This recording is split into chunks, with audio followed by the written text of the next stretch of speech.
regardless of gender. If she starts her shot up here, she won't have the power to get the ball to the goal, and she'll have to compensate by stepping forward to get some lift and power. Or she'll loop the ball out and up in this manner. Or she'll compensate by stepping back and then stepping up. Regardless of what she does to compensate, she's compounding her shooting problems. And by the way, I don't see anybody asking guys to set the ball up here. They wouldn't have enough power either. Why are female players being taught this? Perhaps it has something to do with instructions that I hear being yelled to young players of both gender. Get the ball above your head. You must shoot above your head or you're going to get your shot blocked.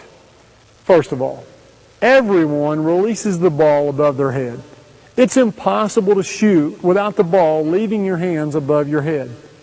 Second of all, getting your shot blocked is a result of not reading the defense and not knowing what gap is needed for you to get your shot off. If you set your shot up here before you begin to pull the trigger, you might as well tell everyone in the gym that you're going to shoot. In fact, if you want to get your shot blocked, then set it up here for everyone to see. The quickest and most deceptive shooters in the game, those with a quick draw that would rival the best gunfighters from the Old West, start their shots from here. But they're very quick from shot pocket on up, and their feet follow their hands. Once the ball goes above their head, their momentum might slow up at the release point, but that's only because their hand speed has generated more momentum than is needed to get the ball to the rim. Starting the shot here builds a shot that has minimum parts, maximum efficiency, the best balance, and can easily evolve into all the types of shots used in a real game. If I still haven't convinced you, then look at the problems that are created when she tries to set the ball at her shoulder, face, or above her head. One-on-one from a pivot. She still has her dribble and can attack the goal. If she sets the ball in front of her face, then her defender will knock it out of her hands or just take it from her. No one in the right mind would stick the ball out here and expose it to the defense. In addition, if she sets the ball above her head, in front of her face, or on her shoulder, and then tries to drive past her defender, she must bring the ball down to her hip level in order to dribble. And that takes too long. She'll never go by even the slowest of defenders. The only practical place to set the ball where she can protect it and still have a chance to quickly shoot or quickly put it on the floor is here, right in front of her belly button. Shooting off the dribble. Shooting off the dribble becomes even more difficult if you try and set the ball too high. If she tries to set the ball up here before she starts her shot motion, she's going to break her upward momentum that began when she picked up her dribble. It would look like this.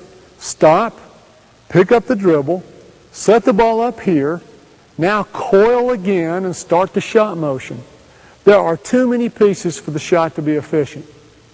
If she had been trained to begin her shot motion from her belly button, then shooting off the dribble becomes one continuous smooth motion where she can recruit the uncoiling motion that comes from already being low and in a bent position while dribbling and ride that momentum up. When she picks up her dribble, both hands will be on the ball with the ball already in the natural position of her belly button. The rest of the shot is just habit because it's the same shot that she's been practicing from every other situation. In other words, regardless of the situation, she'll pull the ball into a naturally strong position that helps her keep a square stance to the goal and begin her shot motion up and out, everything working together to recruit maximum momentum toward the goal. Conclusion, Women's Chapter. Let me conclude with this. If someone out there feels the need to point out the difference between men and women's basketball, then that's fine. Is there a difference between men's muscle fiber and women's muscle fiber? Is there a difference between their centers of gravity? Are women's knees more susceptible to ACL injuries than men's? Experts say there are differences in those areas. But when it comes to developing a great shot, let's not create problems that aren't there. Whether you're male or female, go back to Chapter 1 Forget about your gender and develop a great shot.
Shay, when did you fall in love with this game?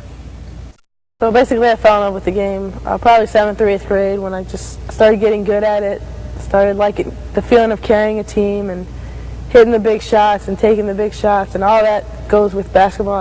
I loved it, the team aspect of it too.